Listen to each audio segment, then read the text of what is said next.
সমগ্র বিশ্বে এমন আশ্চর্য সব জায়গা রয়েছে যা রীতিমতন শিহরণ জাগায়। এই পৃথিবীর গর্ভগৃহে আজও হাজারো রহস্য রয়েছে, যে রহস্যের ব্যাখ্যা আজও কেউ দিতে পারেনি। বারবার প্রতিষ্ঠিত হয়েছে ঈশ্বরের মহিমা। এমনি 600 বছরের পুরনো এই দৈবিক মন্দিরের কথা আজ বলবো। বন্ধুরা, তার আগে ভক্তি দর্শন চ্যানেলটিকে সাবস্ক্রাইব করে তার পাশে থাকার অল নোটিফিকেশনে ক্লিক করে দেবেন। সমুদ্রের একেবারে মাঝখানে অবস্থিত এই মন্দিরেই লুকিয়ে রয়েছে হাজারো রহস্য।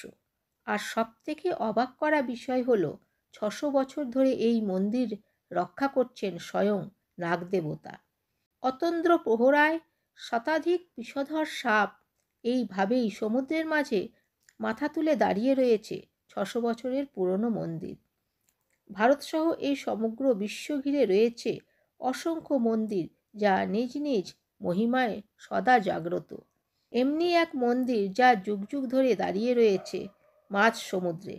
এই মন্দিরের যেমন দৈবিক মহিমা রয়েছে, ঠিক তেমনি এই মন্দিরের নির্মাণ কথা শুনলে শিহরণ হবেন।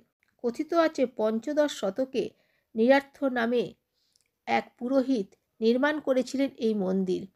উপকূল ধরে হেঁটে যাওয়ার সময় পথ চলতে চলতে তিনি সমুদ্রের তীরে এসে পড়েন, আর এখানকার প্রাকৃতিক সৌন্দর্যে মুগ্ধ হয়ে একটি মন্দির নির্মাণের কথা ভাবলেন। পুরোহিত নিরার্থ তখন সমুদ্র তটেই থাকতে শুরু করলেন। এরপর এখানকার কিছু মৎস্যজীবীদের সাথে তার পরিচয় ঘটে। পরবর্তীকালে পুরোহিত নিরার্থ আর মৎস্যজীবীদের সহযোগিতায় গড়ে ওঠে এই চমৎকারী দৈবিক মন্দির। এই মন্দিরটি একটি বিশাল শিলা দ্বারা নির্মিত। পূজারী নিরার্থ বালিতট ভ্রমণের সময় তিনি এই শিলাদ্বীপটি দেখেছিলেন। এই শিলাটি গিলিবেয় নামে পরিচিত, যার অর্থ পাখির আকৃতির শিলা।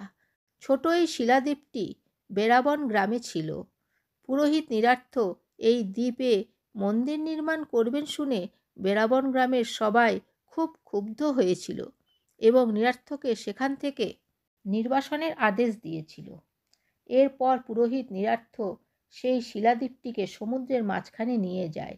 এই দৃশ্য দেখে বেরাবনের সবাই অবাক এবং অত্যন্ত আশ্চর্য হলেন। পুরোহিত নিরার্থ ছিলেন অলৌকিক ও দৈবিক ক্ষমতার অধিকারী। তিনি তার মন্ত্র বলে অনেক কিছুই করতে পারেন। আর এরপর তৈরি হলো ওই দৈবিক অলৌকিক মন্দির। এক অপূর্ব সুন্দর দৈবিক মন্দিরটি তানহালট নামে পরিচিত।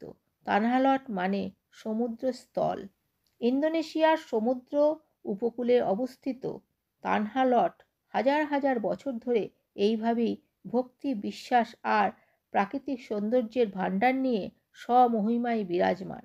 তানহালট সমুদ্র দেবতা ও বরুণ দেবতার উদ্দেশ্যে নির্মিত। পৌরাণিক কাহিনী অনুসারে নিরার্থ অত্যন্ত পরাক্রমশীল ও অলৌকিক শক্তির অধিকারী ছিলেন। তাই তিনি পুরো শিলাদ্বীপটিকে সমুদ্রে নিয়ে যান এবং একটি মন্দির তৈরি করেন এবং এর নাম দেন তানহালট। এখানেই শেষ নয়, পরবর্তীকালের কথা ভেবে মন্দিরকে রক্ষা করার জন্য নিরার্থ তার পরাক্রমশালী শক্তি দিয়ে তার কাছে থাকা শস্য থেকে একটি বিষাক্ত সাপ তৈরি করেছিলেন। সামুদ্রিক সাপ এই পাথুরে দ্বীপের নিচে বাস করে বলে বিশ্বাস করা হয়। মন্দিরটিকে শত্রুদের হাত থেকে রক্ষা করার জন্য যুগ যুগ ধরে তানহালট পাহারা দিচ্ছে এই বিষধর সাপ। বর্তমানে তানহালটে অসংখ্য বিষাক্ত সাপ রয়েছে। মন্দিরের মধ্যেই একটি গুহা রয়েছে, সেখানে বসবাস করে এই বিষাক্ত সাপেরা। সাপগুলি সাদা কালো রঙের। বিশেষজ্ঞদের মতে এই সাপগুলো অত্যন্ত বিষধর সাপের প্রজাতি, যা কিনা কোবরার বিষের থেকেও বিষাক্ত। এখানকার পুরোহিতরাও বলেন যে এই সাপ নাকি তানহালট ছাড়া আর কোথাও নেই। তবে এই বিষাক্ত সাপ হওয়া সত্ত্বেও আজ পর্যন্ত এই সাপগুলো কোনো ভক্ত, পূজারী কিংবা দর্শনার্থীদের কাউকে কোনো ক্ষতি করেনি। এখানে বহু দর্শনার্থীরা আসে এই মন্দিরের দৈবিক মহিমা ও প্রাকৃতিক সৌন্দর্যের মোহিত হতে। দর্শনার্থীরা এই সাপগুলি ছুঁতেও পারেন, দর্শন করতেও পারেন আর ছবিও তুলতে পারেন।